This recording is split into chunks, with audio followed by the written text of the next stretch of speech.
бобоҷон дар бораи занҳое ки нописандӣ шавҳар мекунанд сухан мекардед. ҳар боре ки сухан мегӯем мегӯянд ки мо канизи ту нестем. хоҳиш мекунам бобоҷон бисёр нописанд шуданд. суоли дигаре ки ҳаст, шахсе қасам хӯрд ки ман ҳамин корро карда бошам, зане ки дар оянда мегирам барои ман 3 талоқ, вале ҳамон корро кардааст. саволи дигар, як дӯст доштам, баъди чанд вақт фаҳмидам ки хоҳарамро дӯст медорад. ба ӯ қаҳр кардам ва баъди чанд вақт ӯро бахшидам.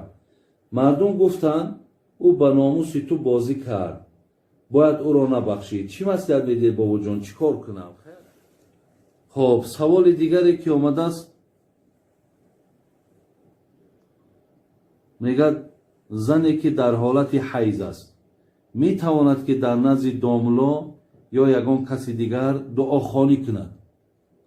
яъне агар зан дар ҳолати ҳайзам бошад, дар ҳолати нифосам ки бошад, агар зарурати ба дуо хондан бошад, ҳечи боқӣ надорад. яъне шуморо як кас омадаvu дуо хонад, майлаш бигзор.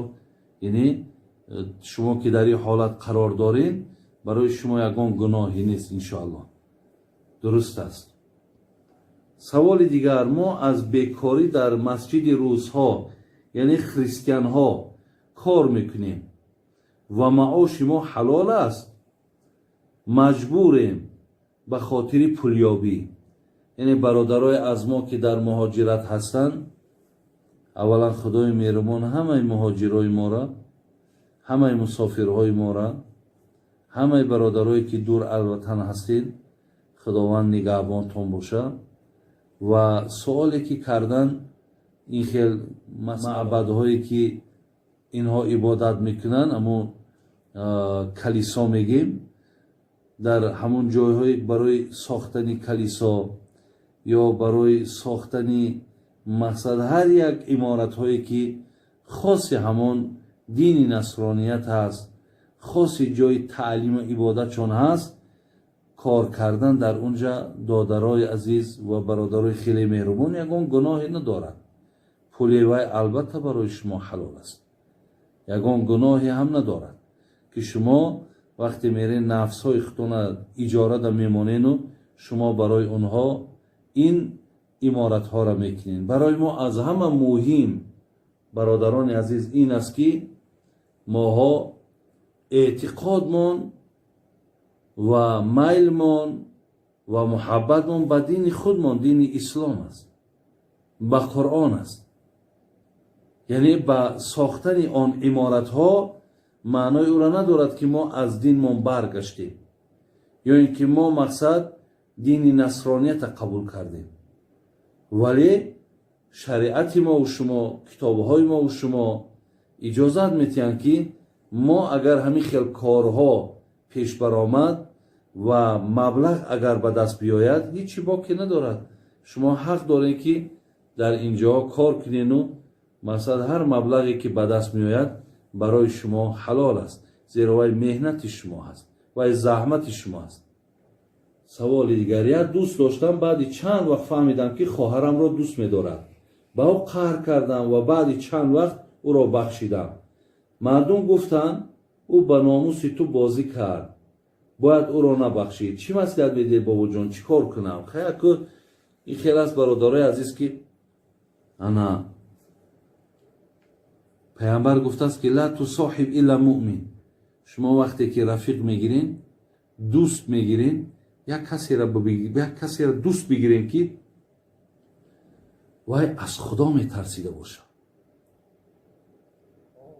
вақте шумо як дӯстеро мегирен ки ҳақиқатан фосиқай, фоҷирай, бубин худоро шукр ки оли мақсад фақат як хоҳарда нигоҳ кардааст, як хоҳарта тай чашм кардааст. аллоҳ парда кунад, бисёре аз рафиқҳоеро дидем ки занҳои рафиқошонда хиёнат карданд, модарои рафиқошонда хиёнат карданд. барои ҳамин аслан ку ман имрӯз ҳеҷ кара тавсия наметавонам. имрӯз он рафиқеро ки мо дар китоб мехонем یا رفیقایی که مثال حقیقتا رفیق جانی باشد، در این عصر یافتن اینها بسیار نادر است و بسیار غیر امکان است که ما رفیقای را بیابیم که این رفیقها و رفیقای جانی باشند. مقصد که خانه من که در آمد، اولا من باید هر یک آدم وارد خانم نکنم.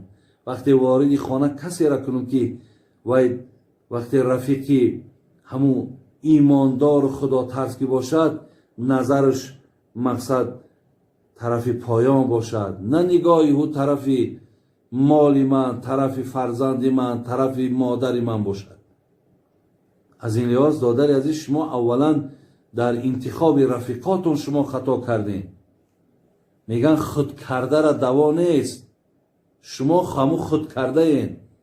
وقتی خداتون همخیلی نفرها را میارین و بعد امکانیت میتین، بعد بسیار همه مردم ما یک سادگی داره که حتی در نبودن همون مردکاشون هم، رفیقای مردکاشون هم مقصد در خانه ها جا میکنن. ما مقصد ممکن نیت ها ما نیتی نیک باشد، خیلی مردک نیست، خانهش هست، ولی از خوف ای، از خطر ای ما مقصد بیخبره. نمیدانیم که سیوم ما پیامبر گو شیطان است. هر آینه شما را مقصد در شبهه میارد، شما را در شک میاندازد. خود در بین شما بعضی مثال الکه وسواس داخل میکند و شما به هر کارهای بدبختانه دست میزنید. برای همین دادر عزیز، انا از این گونه رفیقها مصلحت من همین است که دور باشید. اینها را رفیق نخوانید، اینها رفیق نیستند. آیا رفیق همین است که مرا در نزد دیگر رفیقام، در نزد همسایه هم شرمنده کند؟ وقتی او به خواهر من، به مادر من، به محرمای من وقتی دست درازی میکند، آیا او چگونه رفیق منه؟ خدا رحمت کنه، ابن سینا را میگو با دشمن من چو دوست بسیار نشست، با دوست نباید دیگر بار نشست. پرهیز از آن شکر که با زهر آمیخت، بگریز از آن مگس که با مار نشست. ولی یک دوستی که با دشمن میشینه میگه با او نشین. چگونه این دوستی که در حق خواهر من چی بدبختی های را میکند، این من چگونه دوست خانم؟ این دشمن های ما هستند.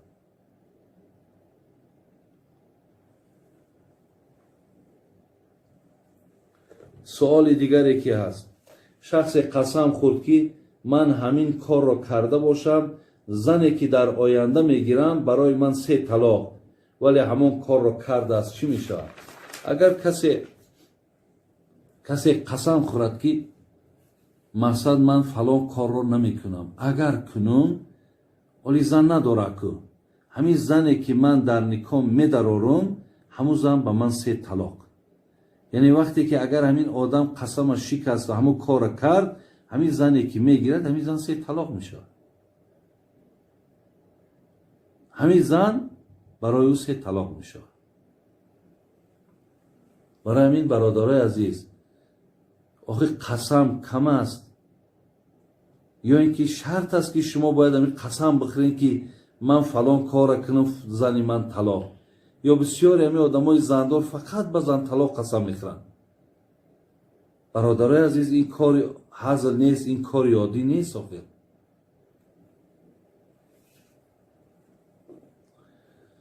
بابا جان درباره زنهایی که ناپسندی شوهر میکنند سخن میکردید. هر باری که سخن میگویند که ما کنیزی تو نیستیم. خواهش میکنم بابا جان، بسیار ناپسند شدن. برادرها سوال کردند که درباره زنهایی که شوهرها را ناپسندی میکنن، یا اینکه اگر پای کارش بگیرن میگن من کنیزی تویم.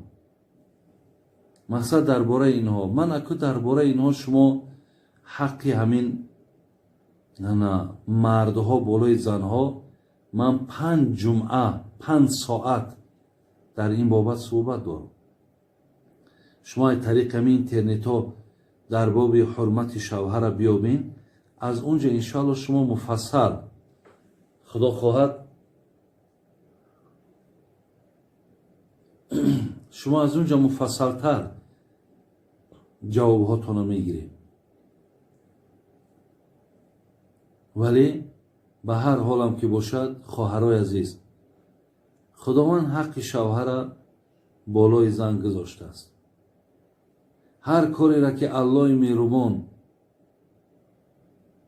در قرآن و پیامبرمون بر گوش ما و شما رسانیده است، کی را بر کی حقدار کرده است، همش به منفعت ما است. اگر در خانه زن اطاعت از مرد کند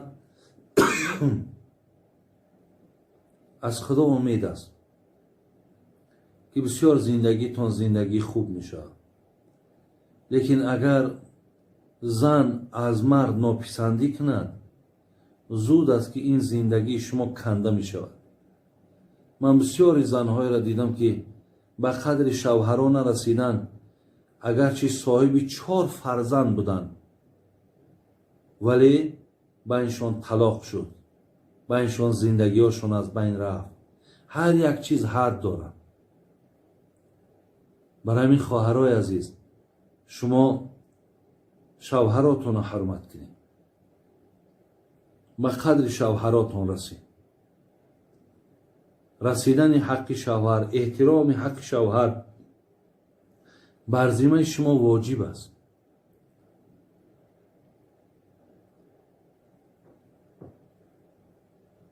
پیامبرمون وقتی در حدیث میگه خیر النساء اذا نظرت الیها سرتک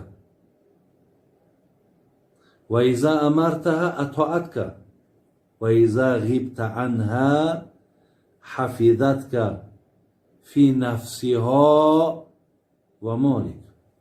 بر خواهر عزیز اکو گوش کن. میدونی که همین پیغمبری که چقدر محبوب دلها مونه، همین پیغمبری که نامش میشنویم صلی الله علیه و سلم میگیم، همین پیغمبری که یک دستور عمل حیات ما شدگیه، یک پیغمبر نازنینی که زعید دهنش گویم اصل میریزد، یک پیغمبر نازنینی که غم ما امتاش، خواه مردها خواه زنها مونه، غم ما را میخورد، همیشه در اندیشه ما بود. حتی دم آخیرش هم وقتی گوششون در قلب پیامبر گذاشتن، به نام امتی امتی گفتن، دنیا را پدرود گفتن.